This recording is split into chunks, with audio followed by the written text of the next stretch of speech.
আউযু বিল্লাহি মিনাশ শাইতানির রাজীম। বিসমিল্লাহির রাহমানির রহিম।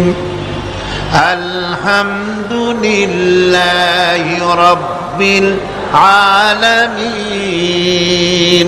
সবাই পড়েন আলহামদুলিল্লাহি রাব্বিল আলামিন আর রহমানির রহিম মালিকি ইয়াউমিদ্দিন। ইয়্যাকা না'বুদু ওয়া ইয়্যাকা নাস্তাঈন। ইহদিনাস সিরাতাল মুস্তাকিম সিরাতাল লাযীনা আন'আমতা আলাইহিম গায়রিল মাগদুবি আলাইহিম ওয়ালাদ-দাল্লিন। আমিন। সূরা ফাতিহা কোরআনে কারীমের সর্বপ্রথম একটি পূর্ণাঙ্গ সূরা, যেটি সেই সূরাটির নাম হচ্ছে সূরা ফাতিহা। এর আগে যত সূরা নাজিল হয়েছে রাসূল করিম সাল্লাল্লাহু আলাইহি ওয়াসাল্লামের কাছে তা ছিল 10 আয়াত, 20 আয়াত, 30 আয়াত এরকম করে করে, কিন্তু পূর্ণাঙ্গ সূরা হিসাবে হুজুরের কাছে প্রথম যে সূরাটি নাজিল হয় সেই সূরাটির নাম হচ্ছে সূরা ফাতিহা। আর ফাতিহার এটা গ্রন্থের প্রারম্ভিকা হিসাবে রাখা হয়েছে বলে এই সূরাটির নাম হচ্ছে আল ফাতিহা, সূরাতুল ফাতিহা অথবা ফাতিহাতুল কিতাব। যার সাহায্যে কোন জিনিসকে উদ্বোধন করা হয়, শুরু করা হয়, সেটার নাম হচ্ছে ফাতিহা। সূরা ফাতিহার একটা নাম না, বরং এর অনেকগুলি নাম আছে। সূরা ফাতিহার কম বেশি 22টি নাম পাওয়া যায়। আবার তাফসিরে রুহুল মানিতে এর 40টি নাম বলা হয়েছে। সূরা ফাতিহা অত্যন্ত ফজিলতপূর্ণ একটি সূরা, বরকতপূর্ণ সূরা। এই সূরাটির এক নাম হচ্ছে ফাতিহাতুল কিতাব, মানে হচ্ছে কোরআন কুঞ্জিকা, কোরআনের চাবি অথবা কোরআন প্রারম্ভিকা। এটাকে বলা হয়েছে উম্মুল কিতাব, কোরআনের কিতাবের মা। তো মা মানে কোরআন শরীফের পেটে সূরা ফাতিহা হয়েছে তা না। আরবিতে শব্দের অর্থ হচ্ছে কেন্দ্র, সেন্টার, আসল। এই জন্যে মক্কা শরীফকে বলা হয়, কোরআনে কারীম মক্কা শরীফকে বলেছে কি উম্মুল কোরা, গ্রাম সমূহের মা। সারা পৃথিবীর সমস্ত জায়গা থেকে, শহর গঞ্জ গ্রাম থেকে লোকেরা এখানে এসে একত্রিত হয়, সেজন্য এটার নাম রাখা হয়েছে উম্মুল কোরা। আবার সেনাবাহিনীর পতাকাকে বলা হয় উম্মুন, তার মানে হচ্ছে সমস্ত সেনাবাহিনী এই পতাকার ছায়াতলে ঐক্যবদ্ধ হয়, একত্রিত হয়, সেজন্য সেই পতাকার নাম হচ্ছে উম্মুন। অনুরূপভাবে গোটা কোরআনে কারীমের মধ্যে যা কিছু আছে তা সূরা ফাতিহার ভিতরে কেন্দ্রীভূত করা হয়েছে বলে এটার নাম হয়েছে উম্মুল কিতাব। এটার নাম হয়েছে সূরাতুর রাস। রাস শব্দের অর্থ হচ্ছে মগজ। মগজ হচ্ছে মাথার কেন্দ্রস্থল, আর গোটা কোরআনে কারীমের কেন্দ্রস্থল হচ্ছে সূরা ফাতিহা। সূরা ফাতিহার আরেক নাম হচ্ছে সূরাতুল কানজ, অর্থাৎ খনি, খনির সূরা। তার মানে হচ্ছে জ্ঞান বিজ্ঞানের সমস্ত খনি আল্লাহ পাক সূরা ফাতিহার মধ্যে রেখে দিয়েছেন। সুবহানাল্লাহি ওয়া বিহামদিহি। এর আরেকটা নাম হচ্ছে সূরাতুল ওয়াফিয়া, অর্থাৎ পূর্ণত্ব, পূর্ণত্বপ্রাপ্ত। এই সূরাটি হচ্ছে একমাত্র সূরা যা খণ্ডিত করে পড়া যায় না। কোরআন শরীফের যে কোনো সূরাকে অংশবিশেষ তেলাওয়াত করে নামাজ পড়তে পারেন, অংশবিশেষ পড়তে পারেন, কিন্তু সূরা ফাতিহা হচ্ছে এমন একটি সূরা যে সূরা খণ্ডিত করে পড়া যায় না। পড়তে হলে সবটাই পড়তে হবে, এজন্য এটার নাম হচ্ছে পূর্ণত্বপ্রাপ্ত। এটাকে বলা হয়েছে আসাসুল কোরআন, অর্থাৎ কোরআনের ভিত্তি। 30 পারা কোরআনের পূর্ণাঙ্গ ব্যবস্থা পেশ করা হয়েছে তার ভিত্তি হচ্ছে সূরা ফাতিহা। এটার নাম হচ্ছে সূরাতুল হামদ, প্রশংসার সূরা। যেহেতু সূরা ফাতিহায় আল্লাহর প্রশংসা দিয়ে ভরা, এই জন্য এটার নাম হচ্ছে সূরাতুল ফাতিহা। এর আরেকটি নাম হচ্ছে সূরাতুশ শুকর, শুকর করা, কৃতজ্ঞতা প্রকাশ করার সূরা। এই সূরাটির মধ্যে মানুষ আল্লাহ পাকের অসীম অনুগ্রহের শুকরিয়া আদায় করে বলে প্রশংসার মাধ্যমে, এই জন্য এটার নাম হয়েছে সূরাতুশ শুকর। সূরাটির না আরেকটি নাম হচ্ছে সূরাতুদ দুআ। এই সূরাটি একটি দোয়া, একটি প্রার্থনা, আল্লাহ পাকের কাছে প্রার্থনা করা হয়, সেজন্য এটার নাম হচ্ছে সূরাতুদ দুআ। এর আরেকটি নাম হচ্ছে সূরাতুস সুআল, অর্থাৎ কামনা করার সূরা, আল্লাহর কাছে চাওয়ার সূরা। এই সূরায় অনেক কিছু আছে যা আল্লাহর কাছে চাওয়া হয়। এই সূরাটি, এর আরেকটি নাম হচ্ছে সূরাতুশ শিফা, অর্থাৎ প্রতিষেধক, রোগ ব্যাধি ইত্যাদি মুক্ত হওয়ার জন্য সূরা ফাতিহা। আপনারা আল্লাহর ওলিদের কাছে, ওলামাদের কাছে যে যান, পানি নিয়ে, তেল নিয়ে, কালো জিরা নিয়ে, ওনারা যা পড়ে ফু দেন, সেই গোপন কথাটা বলে দেই, সেটা হচ্ছে সূরা ফাতিহা।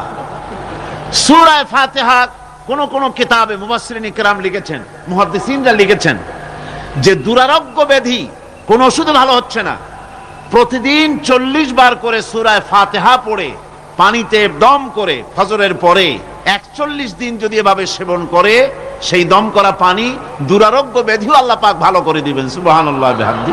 এটা হচ্ছে সূরাতুশ শিফা। এটাকে বলা হয় সূরাতুস সালাত। নামাজ হবেই না সূরা ফাতিহা ছাড়া, নামাজ সূরা ফাতিহা ছাড়া হবে না।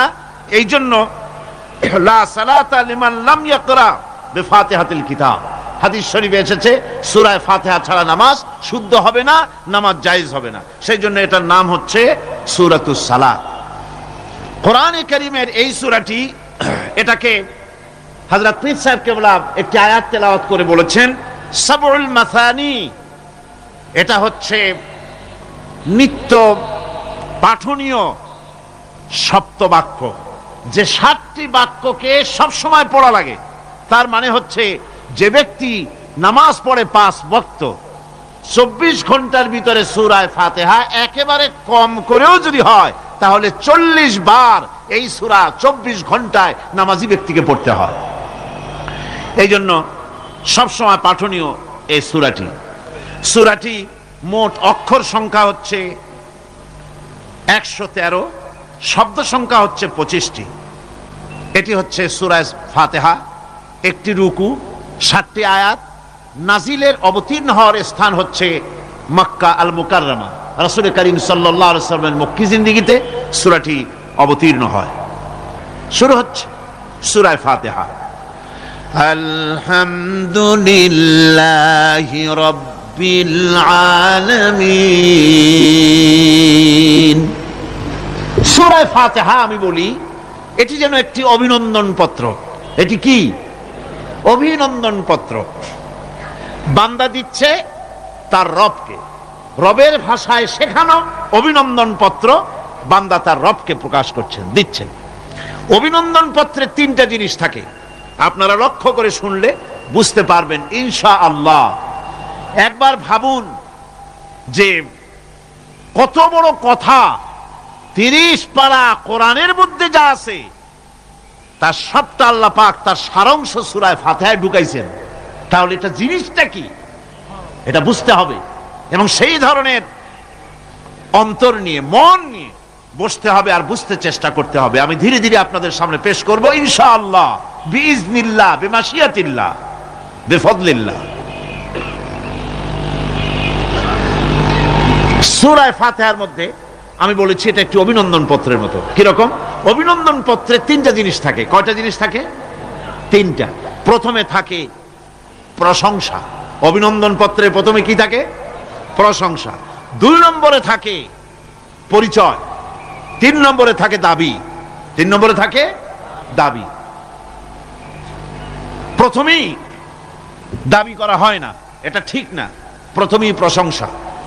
সমস্ত অভিনন্দন পত্র আপনারা দেখবেন, মন্ত্রী আসুক, প্রেসিডেন্ট আসুক, অভিনন্দন পত্র পেশ করা হয়, সুন্দর ভাষায় লেখে, হে সংগ্রামী জননায়ক, গরিবের বন্ধু, জাতির কিছু একটা, এইভাবে করে বহুত প্রশংসা করে তারপরে তার নাম খুঁজে পাওয়াই মুশকিল প্রশংসার ঠেলায়। আপনার আগমনী বার্তায় আমাদের এই চট্টগ্রামের আকাশ বাতাস মুখরিত, আবাল বৃদ্ধ বনিতা আনন্দে উদ্বেলিত, কে কি করবে দিশে করতে পারছে না, এরকম প্রশংসা। এই প্রশংসা দিয়ে তারপরে বলে আমরা চট্টগ্রাম কলেজের কর্তৃপক্ষ, আমাদের বেড়া নাই, টিন নাই, চাল নাই, ইট নাই, সিমেন্ট নাই, আমাদের এগুলি দাবি। তাহলে প্রথমে গেল প্রশংসা, 2 নম্বরে পরিচয়, 3 নম্বরে দাবি। মূলত এই ভদ্রতা প্রথমে কেউ বলে না। মন্ত্রী সাহেব, চিটাগংয়ে আসছেন তো, আমাদের দাবি না মিটাইয়া ঠ্যাং আস্ত নিয়ে ঢাকা ফিরতে পারবেন না, এরকম বলে নাকি? এরকম বললে কিছুই পাওয়া যাবে না। মূলত এই যে ভদ্রতা, এই শালীনতা, এই শিষ্টাচার শিক্ষা দিয়েছে আল কোরআন। সুবহানাল্লাহ বিহামদিহি। বান্দাকে কিছু চাইতে হবে, আর চাওয়াটা শিখাইছেন কে? আল্লাহ। কে শিখিয়েছেন? বান্দাকে একটা বড় জিনিস চাইতে হবে, একটা বড় জিনিস চাইতে হবে আল্লাহর কাছে। সে চাওয়াটা কি সেটাও আল্লাহ শিখাইছেন। যেহেতু আমরা তো জানি না, বুঝি না, আল্লাহ আমাদের কত মেহেরবান, তার কত দয়া, আমাদের শিখাই দিচ্ছেন কেমনে প্রশংসা করতে হবে, কেমনে পরিচয় দিতে হবে, আর কেমনে দাবি করতে হবে। তিনটি জিনিস সূরা ফাতিহার মধ্যে আল্লাহ পাক ঢুকিয়ে দিয়েছেন। সুবহানাল্লাহ বিহামদিহি। সুতরাং বলা হচ্ছে, আল্লাহ পাক বলছেন আলহামদুলিল্লাহি রাব্বিল আলামিন। সমস্ত প্রশংসা, যাবতীয় প্রশংসা সবকিছু আল্লাহ পাকের জন্য, যিনি রব্বুল আলামিন, যিনি বহু জগতের, অসংখ্য জগতের যিনি পালনেওয়ালা, তার জন্যই সমস্ত প্রশংসা। এখন হামদ হচ্ছে প্রশংসা, এর অর্থ হচ্ছে সুন্দরের প্রশংসা। অসুন্দরের কিন্তু কোনো হামদ হয় না, অসুন্দরের হামদ হয় না। হামদ হয় কার? সুন্দরের। সুন্দরের হামদ হয়, প্রশংসা হয়। এই জন্য প্রশংসা করতে হবে আল্লাহ পাকের। কোন ফাসিকের প্রশংসা যদি করা হয়, আল্লাহ পাক নারাজ হয়ে যান। আল্লাহ পাকের আরশ গোসায় থরথর করে কাঁপতে থাকে। প্রশংসা হবে কেবলমাত্র কার? আল্লাহ পাকের। এবং এই প্রশংসা সবটুকু হামদের আগে আলিফ লাম লাগানো হয়েছে। এটা হচ্ছে জিন্স বা ইস্তিকরাক, অর্থাৎ সমস্ত বস্তুকে বোঝাবার জন্য আল শব্দকে ব্যবহার করা হয়েছে। আলহামদু, সমস্ত প্রশংসা সেই আল্লাহ পাকের, যিনি তামাম জাহানকে সৃষ্টি করেছেন এবং প্রতিপালন করেছেন। আল্লাহ রাব্বুল আলামিন বলেন, আমরা শুরু করছি সূরা ফাতিহা, অভিনন্দন পত্র দিচ্ছি। কারে দিচ্ছি? আল্লাহ পাককে দিচ্ছি। শেখানো ভাষা দিয়ে রব্বুল আলামিন বলেন, প্রশংসা করো আলহামদুলিল্লাহি রাব্বিল আলামিন। সমস্ত প্রশংসা আল্লাহ পাকের, যিনি হচ্ছেন রব। যিনি কি? রব। এখন এই রব শব্দের বাংলা অর্থ করা হয় প্রভু, লালনকারী, প্রতিপালনকারী, কিন্তু এই অর্থ যথেষ্ট নয়। কোরআনে কারিমে যে রব বলা হয়েছে তার অর্থ হচ্ছে, তার অর্থ ব্যাপক, অনেক বিশাল এর অর্থ। এ রব কাকে বলে আমি রবের সমস্ত ব্যাখ্যা করতে পারবো না, তবে অল্প কথায় এমন ভাবে বলতে চেষ্টা করব যাতে করে আপনাদের বুঝে আসবে ইনশাআল্লাহ। আমরা বলি ইনশাআল্লাহ। এখন আপনারা যদি আমাকে প্রশ্ন করেন যে অত কথা বুঝি না, এক লাইনে এক বাক্যে বুঝায় দেন রব কাকে বলে, তাহলে আমি কথাটা এইভাবে বলবো, যাহার যখন যে জিনিসের যতটুকুন প্রয়োজন তাহাকে তখন সেই জিনিস ফরিয়াদ করার আগে যিনি পৌঁছে দেন তার নাম হচ্ছে রব। এ রব হচ্ছে তার মধ্যে রুবুবিয়তের সম্পূর্ণ কোয়ালিটিতে ভর্তি। আল্লাহ পাকের মধ্যে রুবুবিয়তের কোয়ালিটি। রব শুধু সৃষ্টি করেই ছেড়ে দেন না, প্রতিপালন করেন, পূর্ণতায় পৌঁছে দেন। সুবহানাল্লাহ বলতে ইচ্ছে করে না ভাইরা? দেখেন আল্লাহ রাব্বুল আলামিন এমন রব বাংলাদেশের কুকুর আর আমেরিকা ইউরোপের শীত প্রধান দেশের কুকুর একরকম নয়। আমাদের দেশের পশু ইউরোপ আমেরিকা শীত প্রধান দেশের পশু একরকম নয়। তার কারণ হলো আমাদের দেশে শীত কম, নাতিশীতোষ্ণ অঞ্চলের মধ্যে খানিকটা পড়ে যায়। এখানে পশুদের গায়ে কম পশম থাকলে কোনো অসুবিধা নাই। ভেড়া, ঘোড়া, কুকুর, বন্য প্রাণীকে কেউ তো কম্বল দেয় না, ল্যাপ দেয় না, রাজাই দেয় না, খাতা দেয় না, চাদর দেয় না। আল্লাহ রাব্বুল আলামিন তিনি এমন রব, শীত প্রধান দেশের পশুদের গায়ে পশম দিয়া চিরস্থায়ী কম্বল জড়ায় দিয়েছেন। এর নাম হচ্ছে রব। প্রতিপালনের পদ্ধতি কি সুন্দর করে তিনি প্রতিপালন করছেন, কি সুন্দর করে তিনি পশু পক্ষীগুলিকে তাদের আহার জোগাড় করছেন, প্রতিপালন করছেন। তিনি রব, মানুষকে সৃষ্টি করেছেন, আমাদেরকে সৃষ্টি করেছেন, সব প্রয়োজন মিটাইছেন। সুবহানাল্লাহ ওয়া বিহামদিহি, সকল প্রয়োজন মিটিয়েছেন, একটা জিনিস বাদ রাখেন না। আমি এই জন্য বলি যে কোরআন হচ্ছে বিজ্ঞানের উৎস। কোরআন বিজ্ঞানের কি? বিজ্ঞানের আবিষ্কার যত বাড়বে, বিজ্ঞান চিরটা কাল কোরআনের কাছে ভিক্ষার হাত দিয়ে এতিমের মতো দাঁড়ায় থাকবে কিয়ামত পর্যন্ত। আজ পৃথিবীর বিজ্ঞানীরা বলছেন জগৎ সম্পর্কে, আমরা মনে করছি পৃথিবীটাকে, আমাদের কাছে তো জগৎ দুইটা। কয়টা জগৎ? একটা জগৎ হলো এইটা, ইহজগৎ আর পরজগৎ, এছাড়া আর কিছু জানি না। এই দুইটাই জগৎ আমাদের কাছে। এখন দেখেন বিজ্ঞানীরা কি বলছে। বিজ্ঞানীরা বলছেন সৌরজগতে শুধু আমাদের সৌরজগৎটাই শেষ না, অসংখ্য সৌরজগৎ আছে মহাশূন্যে, অসংখ্য সৌরজগৎ।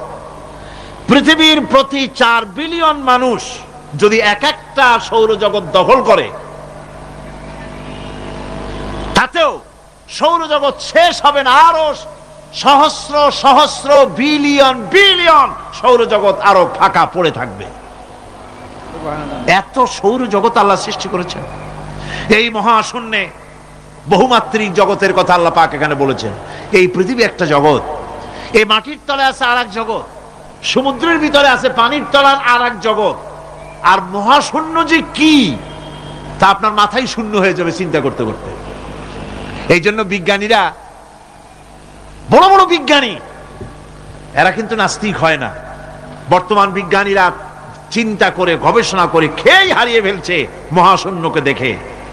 যেখানে আছে গ্যালাক্সি, যেখানে আছে মিল্কি ওয়ে, যেখানে রয়েছে অসংখ্য তারকা, এই পৃথিবীটা মহাশূন্য আল্লাহ যেভাবে তৈরি করেছেন, সেই তুলনায় এই পৃথিবী একটা মার্বেলের চাইতে খুব বেশি একটা বড় কিছু হয় বলে মনে হয় না। পৃথিবী যদি হয় একটা মার্বেলের মতো, তাহলে আমরা যে মানুষ, আমাদের অস্তিত্ব কোথায় চিন্তা করেন। এবার মহাশূন্যে চলেন, মহাশূন্য সে কি বিশাল মহাশূন্য। একটা তারকা থেকে আর একটা তারকায় যদি যেতে হয়, তাহলে সহস্র সহস্র বিলিয়ন বছরের দরকার হবে। কি বছর? এ দুনিয়ার বছর না, আলোকবর্ষ, লাইট ইয়ার। আলো চলে প্রতি সেকেন্ডে কত? 1,86,000 মাইল। এই 1,86,000 মাইলের সেকেন্ড, এর মিনিট, এর ঘন্টা, এর দিন, এর মাস, এর বছর, এই আলোকবর্ষ। সহস্র সহস্র আলোকবর্ষ পার হয়ে যাবে এক তারকা থেকে আর এক তারকায় পৌঁছানো সুকঠিন। এ ধরনের অসংখ্য তারকা আল্লাহ পাক তৈরি করে রেখেছেন। সূর্য হচ্ছে পৃথিবীর চাইতে 13 লক্ষ গুণ বড়। এরকম সূর্য বিজ্ঞানীরা এখন বলছে, আগে বলতো 1 কোটি সূর্যের চাইতে বড় তারকা, এখন বলতেছে এই রকমের পৃথিবীর চাইতে 13 লক্ষ গুণ বড় যে সূর্য, এরকম 3 কোটি সূর্য খাইয়ে ফেলাইতে পারে। এরকম সহস্র সহস্র তারকা এক একটা গ্যালাক্সির ভিতরে আল্লাহ পাক তৈরি করে রেখেছে। এখন মনে হচ্ছে যে এই তারকাগুলি বড় না, এই তারকাগুলির চাইতে আবার বড় জিনিস আছে। সেগুলি কি? সেটাকে বলা হয় ব্ল্যাক হোল। সেটাকে বলা হয় ব্ল্যাক হোল, অন্ধকার কূপ। ব্ল্যাক হোল আবার ম্যান হোল বুঝবেন না কিন্তু। ম্যানহোলের ঢাকনা চুরি হয় যেমন। তবে একটা দৃষ্টান্ত আপনি বুঝতে পারেন, রাস্তায় রাস্তায় যেমন অসংখ্য ম্যানহোল আছে, ওই রকম করে মহাশূন্যে অসংখ্য ব্ল্যাক হোল আছে, একটা দুইটা না, অসংখ্য। এই ব্ল্যাক হোল আবার দেখা যায় না, অদৃশ্য ব্ল্যাক হোল। এই ব্ল্যাক হোলগুলো কি? এগুলি কোরআনে কারীমের মধ্যে আল্লাহ পাক বলেছেন, ফালা উকসিমু বিমাওয়াকিন নুজুম, ফালা উকসিমু বিমাওয়াকিন নুজুম, শপথ সেই পতন স্থানের যেখানে নক্ষত্র সমূহ ধ্বংস হয়ে যায়, ধ্বংসপ্রাপ্ত হয়, কসম সেই স্থান সমূহের। সুবহানাল্লাহ। এই অন্ধকার কূপের, এই অন্ধকূপের কসম করছেন আল্লাহ পাক। সে অন্ধকূপটা কি? সেই ব্ল্যাক হোলটা কি? সেই ব্ল্যাক হোল হচ্ছে ওই যে তারকার কথা বললাম, যে সূর্য খাইতে পারে, 3 কোটি সূর্য খাইতে পারে, এই রকমের তারকাগুলি ঘুরতে ঘুরতে কোন এক কারণে যখন সে ব্ল্যাক হোলের রেঞ্জের মধ্যে এসে যায়, তখন ব্ল্যাক হোল ওকে এমন ভাবে চুষে হজম করে ফেলে যেমন বাচ্চা চকলেট চুষা খাইয়া ফেলায়, এইরকম ব্ল্যাক হোলগুলি অত বড় তারকাগুলি খাইয়া চুষা শেষ করে ফেলে দেয়। সুবহানাল্লাহি বিহামদিহি। বিজ্ঞানীরা বলেছেন, আমাদের এই পৃথিবীটা, আল্লাহ না করুন কখনো, এই পৃথিবীটা যদি কোনো ব্ল্যাক হোলের আওতায় পড়ে, ওর রেঞ্জে আসে, তাহলে মাত্র 2 সেন্টিমিটারের মধ্যে পৃথিবীটা তার ঘনত্ব লাভ করে ব্ল্যাক হোলের মধ্যে অদৃশ্য হয়ে যাবে, হারায় যাবে, অস্তিত্ব থাকবে না। আল্লাহ পাক, আশ্চর্য লাগে আমার, বিজ্ঞানের বইপত্র যখন পড়ি আমার কাছে আশ্চর্য লাগে, 1400 বছর আগে নবী কোন বিজ্ঞানাগারে পড়াশোনা করেন নাই, কোন সায়েন্স নিয়ে রিসার্চ করেন নাই, সেই নবীর মুখ থেকে এমন বিজ্ঞানময় কোরআন আল্লাহ বের করালেন, যে আজকের পৃথিবীর মডার্ন যুগের বিজ্ঞানীরা কোরআনের কাছে এতিম হয়ে দাঁড়ায় আছে। পৃথিবীর কোন বিজ্ঞানী বলতে পারবে না যে কোরআনে কারীমের অমুক আয়াতটা আনসাইন্টিফিক, এটা হাদিস আমাদের বিজ্ঞানের সাথে মিল খায় না, এমন কথা বলতে পারবে না। বরং কোরআন সার্টিফাই করবে তোমার এই বক্তব্য, তোমার এই থিওরি মোস্ট আনসাইন্টিফিক, কোরআন বলবে। ওরা বলতে পারবে না যে আয়াতটা আনসাইন্টিফিক। সুতরাং কোরআন হচ্ছে মহান বিজ্ঞানময়, কোরআন হচ্ছে আল্লাহ পাকের দেওয়া এক মহান বিধান, যে কোরআনের কারণে আল্লাহ পাক আমাদেরকে হেদায়েত দান করেছেন। সুতরাং এই কোরআন হচ্ছে, কোরআনের মধ্যে যা আছে, গোটা কোরআনে যা আছে সব সূরা ফাতিহায় আছে। সুবহানাল্লাহি বিহামদিহি। আল্লাহ পাক বলছেন, আলহামদুলিল্লাহি রাব্বিল আলামিন। মুহাব্বতের সাথে পড়েন সবাই, আলহামদুলিল্লাহি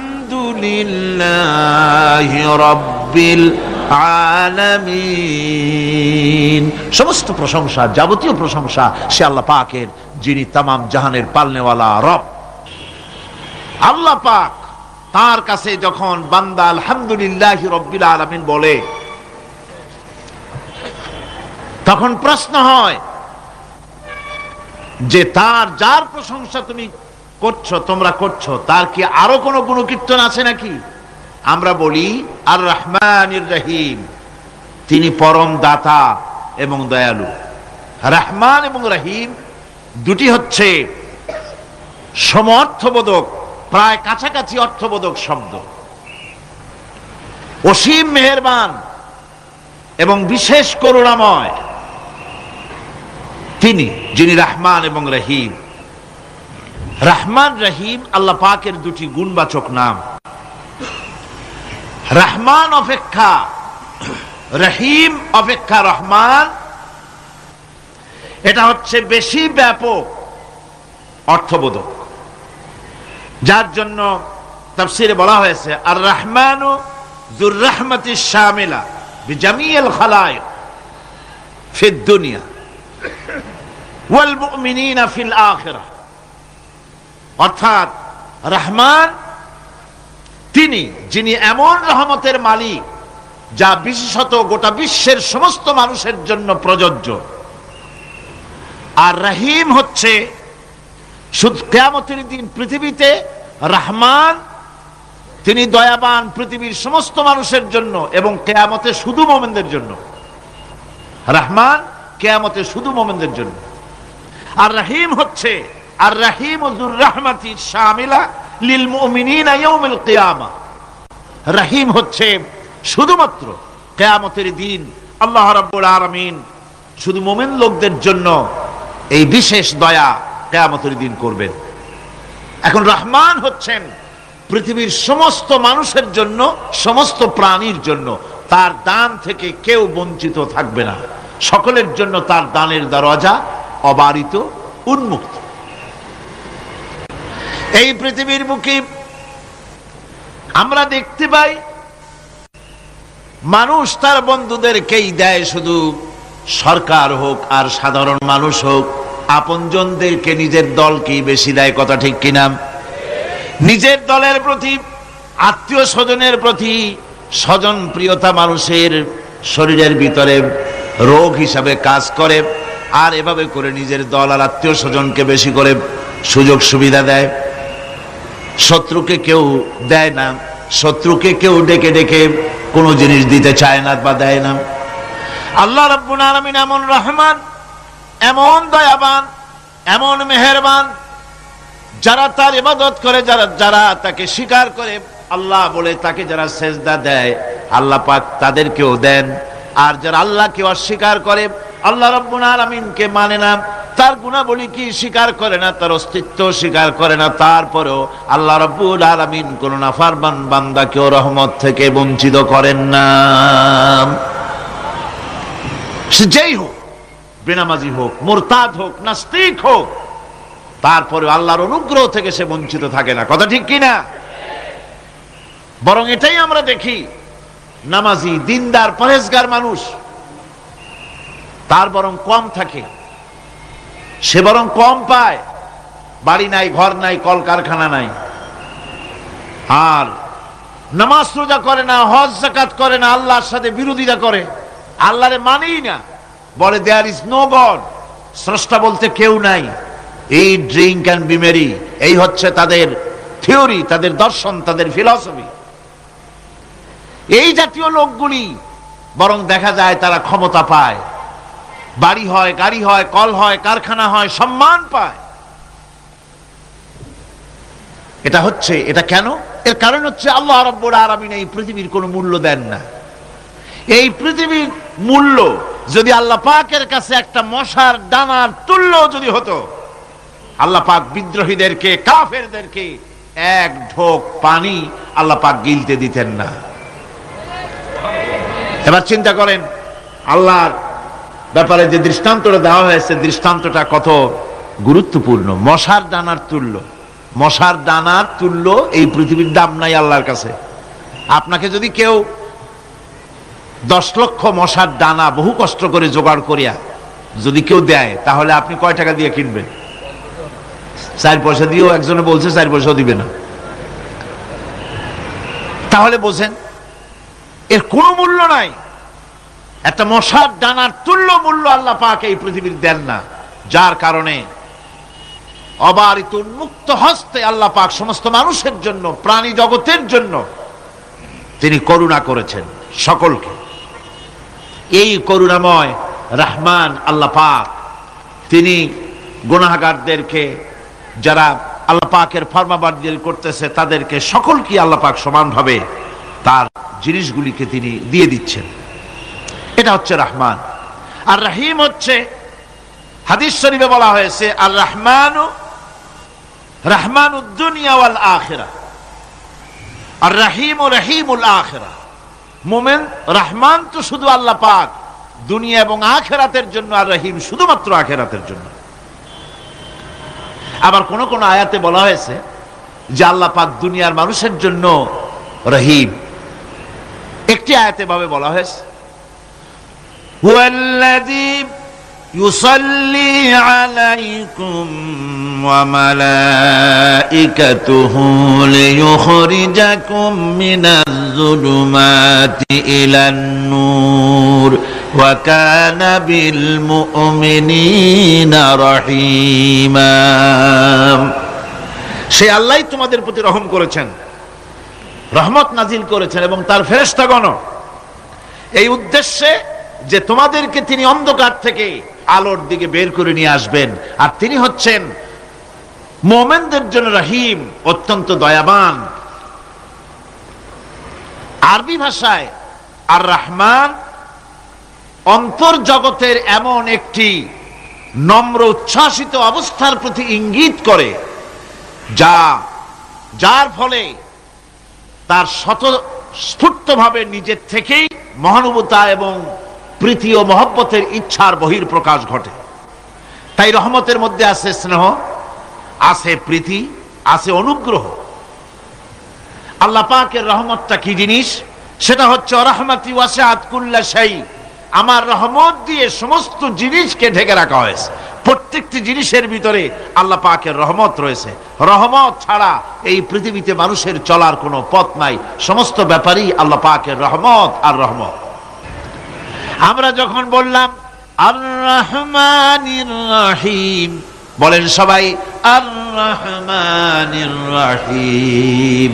আবার প্রশ্ন হয়, বান্দা বুঝলাম, আরো কোনো কোয়ালিটি, আরো কোনো বৈশিষ্ট্য তার আছে নাকি? আমরা বলি মালিকি ইয়াউমিদ্দিন, তিনি হচ্ছেন বিচার দিনের মালিক, শেষ বিচারের মালিক তিনি। একদিকে এটাকে ব্যালেন্স করা হয়েছে, একদিকে অফুরন্ত রহমত যার কোনো কুল নাই, কিনারা নাই। এখন আদল দরকার। এখন কি দরকার? আদল, ইনসাফ দরকার। আল্লাহ পাক একদিকে অফুরন্ত রহমত আর নিয়ামত দিয়ে পৃথিবীকে ছেড়ে রেখেছেন, অপর দিকে বলেছেন আমি হচ্ছি বিচার দিনের মালিক, সেদিন আমি বিচার করব। সেই বিচারের ভিতরে কোনো পক্ষপাতিত্ব থাকবে না, হবে না।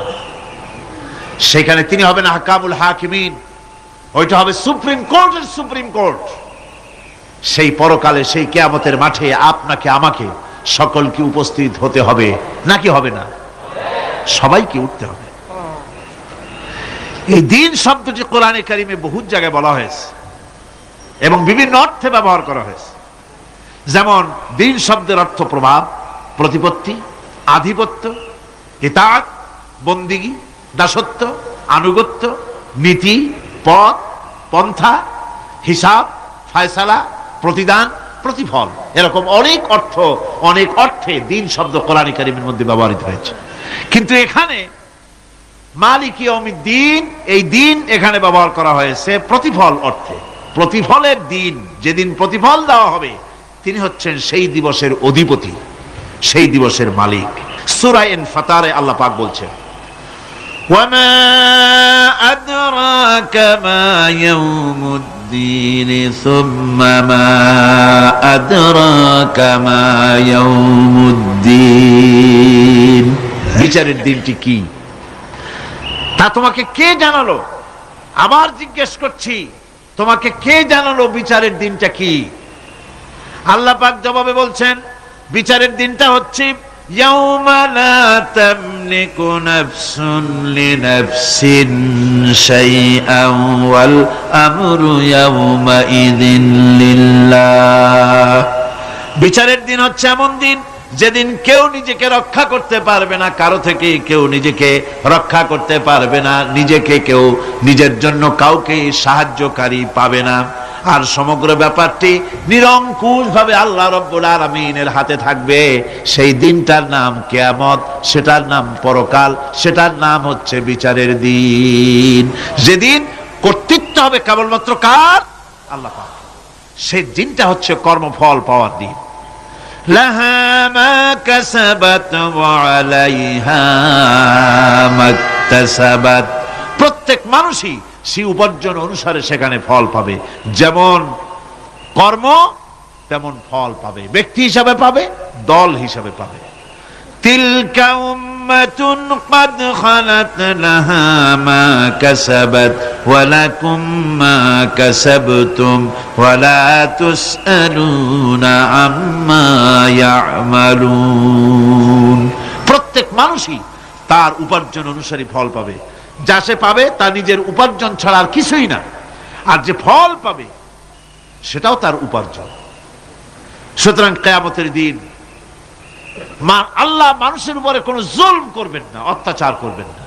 আল্লাহ পাক তো তার বান্দার জন্য জুলুমকারী নন, ঠিক কিনা? আল্লাহ পাক বলছেন মান আমিলা সালিহান فلنفسه ومن أساء فعليها وما ربك بظلام للعبيد। যে ব্যক্তি পূর্ণ কাজ করলো সে নিজের কাজে নিজের স্বার্থেই তা করলো। আমরা যে নামাজ পড়ি এটা কি আল্লাহর স্বার্থ? কথা কন, আল্লাহর স্বার্থ? সারা পৃথিবীর সমস্ত মানুষ যদি আল্লাহরে সেজদা দেয় আল্লাহর ক্ষমতা আরো কিছু কালের জন্য বাড়বে নাকি? সমস্ত মানুষ যদি আল্লাহকে অস্বীকার করে, বিদ্রোহী ঘোষণা করে, বিদ্রোহ ঘোষণা করে, তাতে কি আল্লাহর ক্ষমতা শেষ হয়ে যাবে? নাউযুবিল্লাহি মিন যালিক। যেমন ছিলেন তেমনই থাকবেন। সুতরাং আমরা যা করি, আমরা নামাজ পড়ি নিজেদের জন্য, আল্লাহকে খুশি করার জন্য, কিন্তু কল্যাণটা আমার। কল্যাণটা কার? আমার। রোজা, হজ, যাকাত, তেলাওয়াত যা করি সব আল্লাহকে খুশি করার জন্য, কিন্তু স্বার্থ পুরাটাই আমার। আমার কল্যাণের জন্যই আমি করি। এবং আল্লাহ হচ্ছেন তিনি তোমাদের রব। ওমা রব্বুকা বিযাল্লামিল লিল আবিদ। তোমাদের রব হচ্ছেন তিনি যিনি বান্দাদের উপরে কখনো অত্যাচার করেন না, জুলম করেন না, মেহেরবানি দিয়ে যিনি ছেয়ে রাখেন তিনি হচ্ছেন আল্লাহ পাক। সুতরাং সেই কিয়ামতের মাঠে আল্লাহ পাকের দরবারে আমাদের সকলকেই উঠতে হবে। আল্লাহ পাকের দরবারে আমাদের সামনে, আল্লাহ পাকের সামনে দাঁড়াতে হবে। সেদিন আমাদেরকে কেউ বাঁচাতে পারবে না। সেদিন আল্লাহ পাক এর দরবারে যেন আমরা আসামি না হই, সেজন্য এই পৃথিবীতে কোরআন অনুযায়ী আমাদের জীবন গড়তে হবে, সুন্নাহ অনুযায়ী জীবন গড়তে হবে। তাহলে পরকালে আল্লাহ পাকের কাছে নাজাত পাওয়া যাবে। বড় কঠিন জায়গা, বড়ই কঠিন জায়গা। এবার প্রশ্ন হচ্ছে, তোমরা যারা আমার প্রশংসা করলে তোমরা কারা? জবাবে আমরা বলছি, ইয়্যাকা না'বুদু ওয়া ইয়্যাকা নাস্তাঈন। আয় আমার রব, আমরা হচ্ছি তোমার বান্দা, একমাত্র তোমারই গোলামি করি, একমাত্র একমাত্র তোমারই ইবাদত করি। আর কারো ইবাদত, এই শব্দটা লাগাইলে কি বোঝা যায়? যে আর কারো করি না, একমাত্র তোমারই ইবাদত করি, আর একমাত্র তোমারই কাছে সাহায্য প্রার্থনা করি। ইয়্যাকা না'বুদু ওয়া ইয়্যাকা নাস্তাঈন। আল্লাহ রাব্বুল আলামিন আমাদেরকে সৃষ্টি করেছেন আসলে এইটার জন্য। সৃষ্টি করেছেন কিসের জন্য? কোরআনে কারীমের মধ্যে আল্লাহ রাব্বুল আলামিন বলেন, ওয়ামা খালাকতুল জিন্না ওয়াল ইনসা ইল্লা লিয়াবুদুন। আমি মানুষ এবং জিনকে সৃষ্টি করেছি শুধুমাত্র আমার ইবাদতের জন্য, আমার গোলামির জন্য, আমার আনুগত্যের জন্য। এই ইবাদত একটি ব্যাপক অর্থবোধক শব্দ। আমরা যদি ইবাদতটা নাই বুঝি তা আমাদের মানব জন্ম হবে বৃথা। ইবাদত হচ্ছে আল্লাহর পছন্দনীয় জিনিসগুলি আমল করে তার সন্তুষ্টি অর্জন করার জন্য প্রচেষ্টা চালানো জীবনের সকল ক্ষেত্রে। এর মধ্যে ইবাদতের ভিতরে এমন এক ব্যাপক অর্থ যে এর ভিতরে নামাজ, রোজা, হজ, যাকাত, সত্য কথা, আমানতদারি, দিয়ানতদারি, প্রতিবেশীর হক আদায় করা, মাতা পিতাকে শ্রদ্ধা করা, প্রতিবেশীর হক আদায় করা, স্ত্রীর হক আদায় করা, সৎ কাজের আদেশ করা, অসৎ কাজের নিষেধ করা, জিহাদ ফি সাবিলিল্লাহ করা, এ সব কিছুই হচ্ছে ইবাদতের মধ্যে শামিল। জিকির আজকার করা, তেলাওয়াত করা, আমলে সালেহ করা, এভাবে করে আল্লাহ পাককে খুশি করার জন্য আল্লাহর নির্দেশ মাফিক কাজগুলি করা, সবটাই হচ্ছে ইবাদতের মধ্যে শামিল। প্রশংসা করেছি, পরিচয় দিয়েছি, আমরা তোমার বান্দা। এবার প্রশ্ন হচ্ছে, চাও কি? পরিচয় তো শুনলাম, চাও কি? আল্লাহ রাব্বুল আলামিন আমাদেরকে শিখায় দিলেন কত বড় মেহেরবান তিনি, কত দয়ালু তিনি। তার কাছে চাওয়ার ভাষাটাও তিনি আমাদের শিখাই দিলেন। জনগণ সুবহানাল্লাহ। রব্বুল আলামিন আমাদের শিখালেন, এভাবে চাও, ইহদিনাস সিরাতাল মুস্তাকিম সিরাতাল্লাযীনা আন'আমতা আলাইহিম গায়রিল মাগদুবি আলাইহিম ওয়ালাদ-দাল্লিন।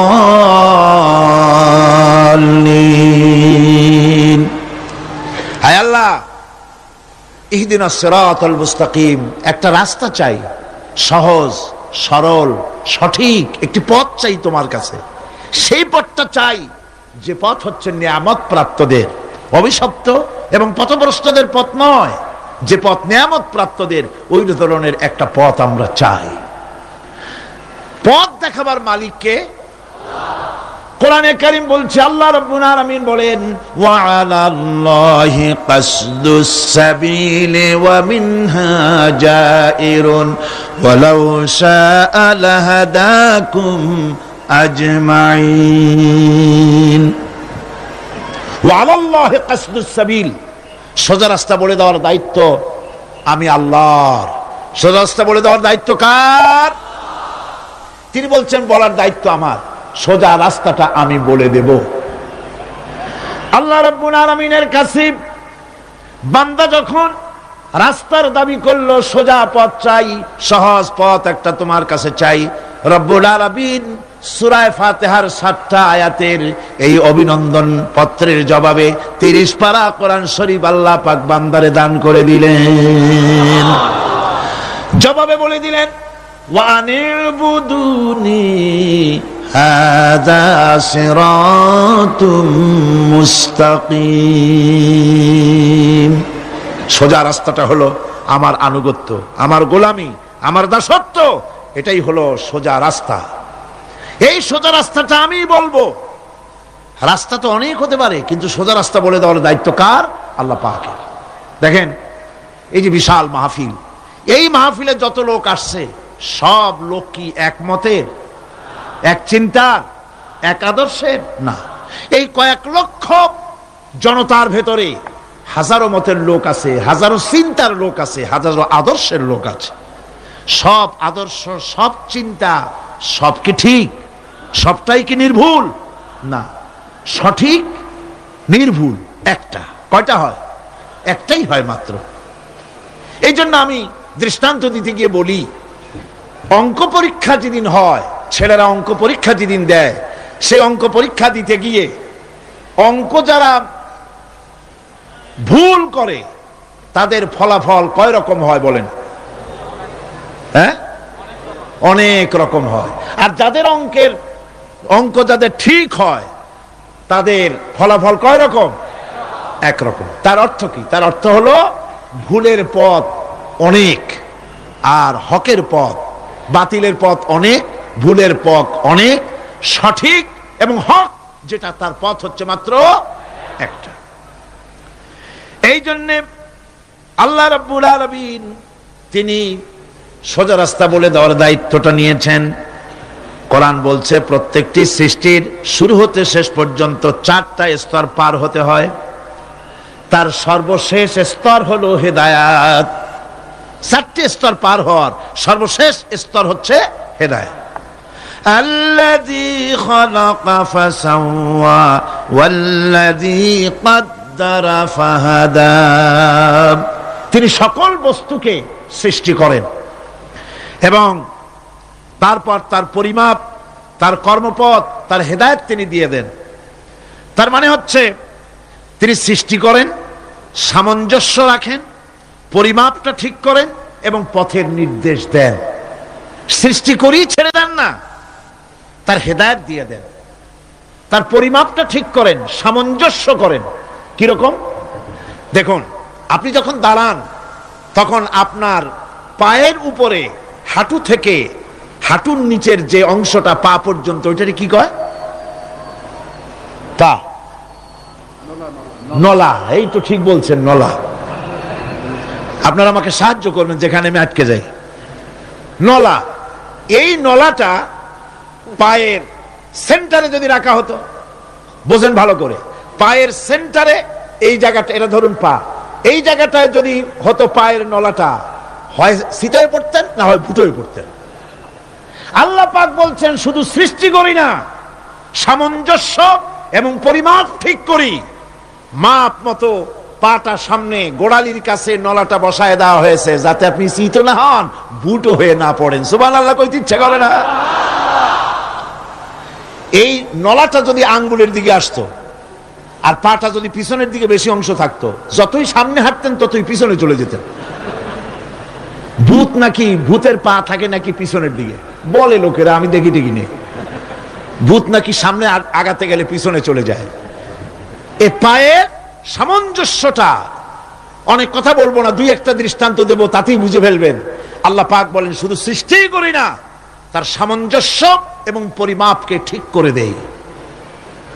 মুরগির বাচ্চা ডিমের থেকে বেরোয় তারে যদি ওর মায়ের শুদ্ধ যদি আপনি ফালায় দেন, পানির মধ্যে ডুবে মরে যাবে। আর ওর মার চিৎকারের চোটে সারা গ্রামের মানুষ এক জায়গায় হবে। আর হাঁসের ডিম থেকে বাচ্চা বেরোলে সেই বাচ্চা আর মা বাবা দুজনকেই ফালায় দেন পানির মধ্যে, সাঁতরায় উঠে আসবে, ঠিক কিনা? কে শিখালো সাঁতার? কে শিখালো?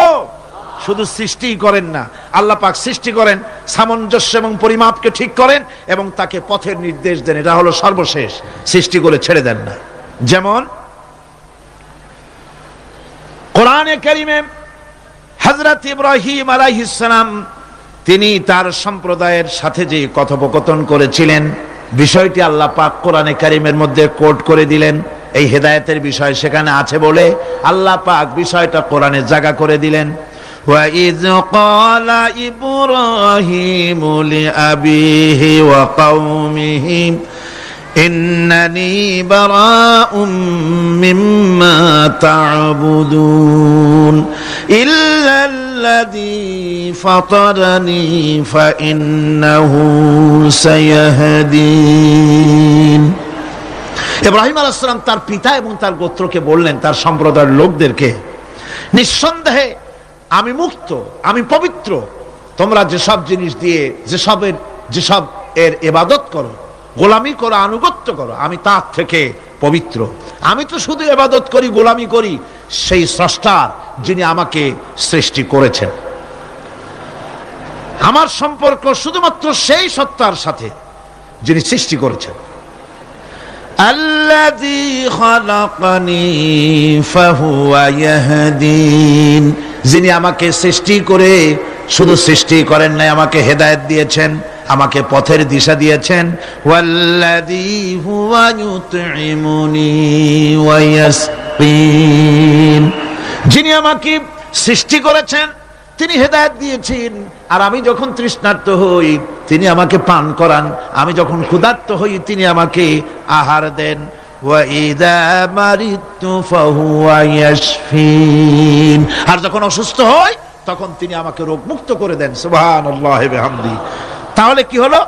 অর্থাৎ যে প্রতিপালক, তার প্রতিপালন পদ্ধতি আমার সকল প্রয়োজন মিটান, যিনি আমাকে পান করান, আহার করান, অসুস্থ হলে যিনি আমাকে সুস্থ করেন।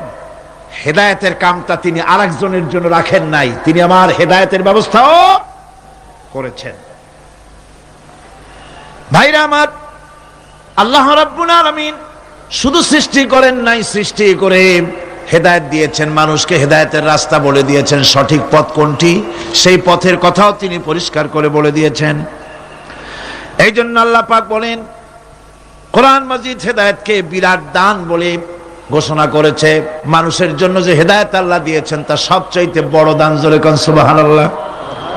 ইন্না খালাকনাল ইনসানা মিন নুতফাতিন আমশাজিন নাবতালিহি ফাজআলনাহু সামিআম বাসীরা। আমি মানুষের মিলিত শুক্রক দ্বারা, নুতফা দিয়ে আমি মানুষ সৃষ্টি করেছি এবং তাকে একে একে বিভিন্ন স্তর পার করেছি। তাকে শ্রবণ শক্তি দিয়েছি, তাকে দর্শন শক্তি দিয়েছি। ইন্না হাদাইনাহুস সাবিলা ইম্মা শাকিরান ওয়া ইম্মা কাফুরা। নিশ্চয়ই আমি তাদেরকে তাদের কর্মপন্থা প্রদান করেছি, আমি তাদেরকে হেদায়েত দিয়েছি, চলার পথের দিশা দিয়েছি। এখন ইচ্ছে করলে সে কৃতজ্ঞ হতে পারে, ইচ্ছে করলে অকৃতজ্ঞতার পথও অবলম্বন করতে পারে। আমি তাকে হেদায়েত দিয়ে দিয়েছি, পথ দেখিয়ে দিয়েছি। ডান এবং বাঁ দুটি রাস্তা আল্লাহ পাক দেখিয়ে দিয়েছেন, আসহাবুল ইয়ামিন, আসহাবুশ শিমাল, একটা ডানপন্থী আর একটা বামপন্থী। আমাদের দেশে কিছু লোক আছে নাম মুসলমান কিন্তু বলে যে আমরা বামপন্থী আন্দোলন করি, অথচ সমস্ত ডানপন্থীদের জায়গা হবে জান্নাতে যদি জান্নাতের আমল করতে পারে। ডানপন্থীদের নেতা হচ্ছেন দুনিয়ার সমস্ত পয়গম্বরেরা, আর বামপন্থীদের নেতা হলো শয়তান। বামপন্থীদের নিয়ে শয়তান যাবে কিয়ামতে জাহান্নামে। আল্লাহ পাক রাস্তা বলে দিয়েছে। আল্লাহ রাব্বুল আলামিন বলেন, আলাম নাজআল লাহু আইনাইনি ওয়া লিসানান ওয়া শাফাতাইন ওয়া হাদাইনাহুন নাজদাইন। আমি কি তোমাদের দুটি চক্ষু দেই নাই, দেখার জন্য দুটো চোখ দেই নাই? আমি কি তোমাদেরকে কথা বলার জন্য দুটো ঠোঁট দেই নাই?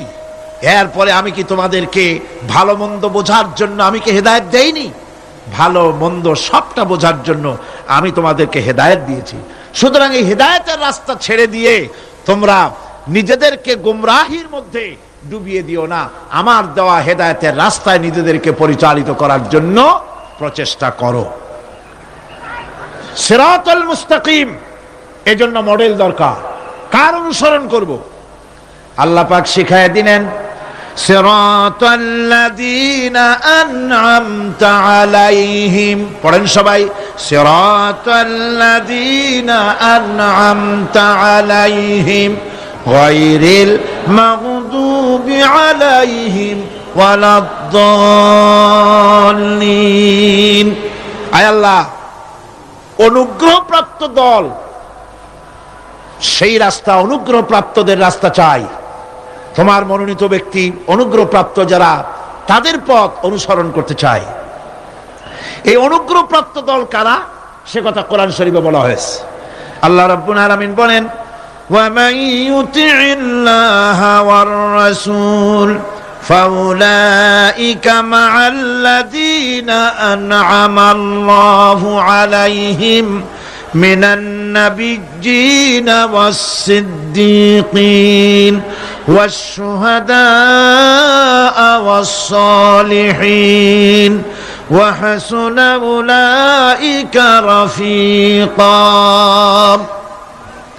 আর যে ব্যক্তি আল্লাহ এবং রাসূলের আনুগত্য স্বীকার করলো, নিঃসন্দেহে সে অনুগ্রহপ্রাপ্তদের সঙ্গী হলো। সেই অনুগ্রহপ্রাপ্ত কারা? নবীয়িন। 4 শ্রেণীর লোক। কয় শ্রেণী? বলেন সবাই, কয় শ্রেণী? নবীয়িন, সিদ্দিকিন, শুহাদা, সালিহিন। এই 4 শ্রেণীর লোক হচ্ছে আল্লাহ পাকের অনুগ্রহপ্রাপ্ত লোক। কোন আলহামদুলিল্লাহ। এরাই হলো অনুগ্রহপ্রাপ্ত দল। এখন নবী কারা? নবী হচ্ছেন যারা নাকি আল্লাহ পাকের কাছ থেকে ওহী প্রাপ্ত হয়েছেন, নিখিল মানুষের চিরন্তন শান্তি এবং কল্যাণের জন্য আল্লাহ পাকের নিকট থেকে সত্যের বিধান লাভ করেছেন। তারাই হচ্ছেন নবী, যারা আল্লাহ পাকের কাছ থেকে ওহী প্রাপ্ত হয়েছেন। আর নবীরা হচ্ছেন মাসুম, নবীরা হচ্ছে বেগুনাহ। নবীদের কোনো ভুল নাই, নবীদের কোনো গুনাহ নাই। কোন সুবহানাল্লাহ। এই পৃথিবীর মধ্যে সুপার কোয়ালিটির মানুষ, সর্বশ্রেষ্ঠ মানুষ কারা? নবীরা। সর্বশ্রেষ্ঠ মানুষ কারা? এখানে আবার এক শ্রেণীর লোকেরা বলে যে নবীরে মানুষ কওয়া যাবে না। আছেন এমন লোক, নবীরে মানুষ কওয়া যাবে না। কেন? কেন? নবীর সম্মান কত। আচ্ছা, নবীরে মানুষ বলবো না তো বলবোটা কি? নবীরা কি ফেরেশতা? যদি ফেরেশতা বলি তাহলে কি নবীদের মর্যাদা বাড়ানো হলো? বলেন আপনারা, বাড়ানো হলো? তাহলে নবীদেরকে কি বলবো? তারা কি জেন? যদি জেন বলি তাহলে তাতে কি মর্যাদা বাড়বে? সবচাইতে মর্যাদা বেশি কার? মানুষের। সুতরাং এক শ্রেণীর লোকেরা খামোখাই আলেম নামধারী লোক, অথচ নবীকে মানুষ বলতে রাজি না। কোরআনে কারীম সাফ করে আল্লাহ পাক পরিষ্কার করে বলেছেন, কুল ইন্নামা আনা বাশারুম মিসলুকুম ইউহা ইলাইয়া আন্নামা ইলাহুকুম ইলাহু ওয়াহিদ। নবী বলুন, আমি তোমাদের মতো মানুষ, আমার উপরে ওহী আসে। ইন্নামা আনা বাশারুম মিসলুকুম, তোমাদের মতো মানুষ। একটু ভালো করে বিষয়টা বোঝেন। আরো বলেছি আমি, আজকে আবার স্মরণ করায় দেই। আল্লাহ শিখাই দিচ্ছেন, বলুন আমি তোমাদের মতো মানুষ, ফেরেশতা নই, জিন নই, আমার কাছে ওহী আসে। পার্থক্য এখানে। তবে আরো পার্থক্য আছে, সেটা হচ্ছে আমরা হচ্ছি সাধারণ মানুষ, নবীরা হচ্ছেন অসাধারণ মানুষ। সুবহানাল্লাহ। আমরা হচ্ছি মানব, রাসূল আল্লাহর পয়গম্বররা হচ্ছেন মহামানব। কথা বুঝে আসছে? তার মানে হলো আমরা সাধারণ মানুষ। সাধারণ মানুষেরা গুনাহ করতে পারে, ভুল করতে পারে, সব রকমের গুনাহ করতে পারে। নবীরা কোনো গুনাহ করতে পারেন না। আল্লাহ পাক তাদের দিয়ে গুনাহ করান না। আল্লাহ পাক ফেরেশতা দিয়ে, আপন কুদরত দিয়ে নবীদেরকে হেফাজত করেন। সুবহানাল্লাহ। সুতরাং এই কথা বিশ্বাস করতে হবে, সমস্ত নবীরা হচ্ছেন মানুষ। নবীদের আদর্শই কেবলমাত্র আদর্শ, সেই আদর্শকেই গ্রহণ করতে হবে, তাকেই একমাত্র নেতা হিসাবে গ্রহণ করতে হবে। আমার নেতা বলতেও রাজি না। মুশকিল কি এক জায়গায়? কয় যে নেতা বলা যাবে না। কেন? কয় যে ওই যে মানুষেরা বলে, স্লোগান দেয়, আমার নেতা, তোমার নেতা, অমুক তমুক হ্যান ত্যান, তো এগুলির সাথে নবীরে মিশানো এটা ঠিক না। তাছাড়া নবীরে নেতা কব না, কবটা কি? নবী কি হয় নেতা হবে, না হয় অনুসারী হবে, এর বাইরে তো কিছুই নাই। হয় ইমাম, না হয় মুক্তাদি। বাইরে কি? বাইরে তো নাই কিছু। সুতরাং নবী কি মুক্তাদি হবে? নবী কি অনুসারী হবে? নিশ্চয়ই হাজার বার নবী হচ্ছেন ইমাম, নবী হচ্ছেন নেতা। আমরা যখন আরবিতে বলি, ওনারা নিজেরাও আরবিতে বলেন, তখন কোনো আপত্তি হয় না। আল্লাহুম্মা সাল্লি আলা সাইয়্যিদিনা মুহাম্মদ। সাইয়্যিদিনা মানে হচ্ছে আমাদের লিডার, আমাদের নেতা। সাইয়্যিদিনা যখন বলে তখন আপত্তি করে না, কিন্তু আমাদের নেতা বললেই আপত্তি করেন। বাংলা ভাষা, বাংলাদেশি মানুষ হইয়া বাংলা ভাষার প্রতি এই গভীর জ্ঞান দেখলে দুঃখই হয়। বন্ধুগণ, মনে রাখতে হবে, নবী হচ্ছেন মাসুম, বেগুনাহ এবং নেতা, আর মুহাম্মদ সাল্লাল্লাহু আলাইহি ওয়াসাল্লাম হচ্ছেন বিশ্ব নেতা, এটা কোনো সন্দেহ নাই। এই নবীর অনুসরণ করতে হবে। সিদ্দিকিন হচ্ছে সত্যকে যারা উদার, উন্মুক্ত, অকুণ্ঠ চিত্তে, দ্বিধাহীন ভাবে যারা গ্রহণ করেছে, এর বিপরীত যারা করেই নাই, তারাই হচ্ছেন সিদ্দিকিন। হযরতে, যেমন একটা দৃষ্টান্ত, হযরতে আবু বকর সিদ্দিক রাদিয়াল্লাহু তাআলা আনহু, মেরাজ থেকে হুজুর ফিরে এসেছেন সকাল বেলায়, ফজরের নামাজ পড়ে বসেছেন কাবা শরীফে, তিনি বসে আছেন। তো তখন আবু জাহেল এসে বলছে, মুহাম্মদ সাল্লাল্লাহু আলাইহি ওয়াসাল্লাম, প্রত্যেক দিনই তো নতুন নতুন কথা কও, আজকে কোনো নতুন কথা আছে? হুজুর বলেন, হ্যাঁ নতুন কথা আছে। কি? বলে, এই তো শেষ রাত্রে জিবরাইল আসছিল, আমারে নিয়ে গেল বাইতুল মুকাদ্দাসে, জেরুজালেমে গিয়ে নামাজ পড়লাম, ওইখান থেকে মহাকাশ পাড়ি দিলাম, 7 আকাশ পাড়ি দিলাম, সিদরাতুল মুনতাহা গেলাম, আরশে আজিম ভ্রমণ করলাম, আল্লাহর সাথে কথা কইলাম, জান্নাত জাহান্নাম দেখলাম, তারপরে আবার এই আয়েশা নামাজ পড়িয়া তোমাদের সাথে কথা বলতেছি।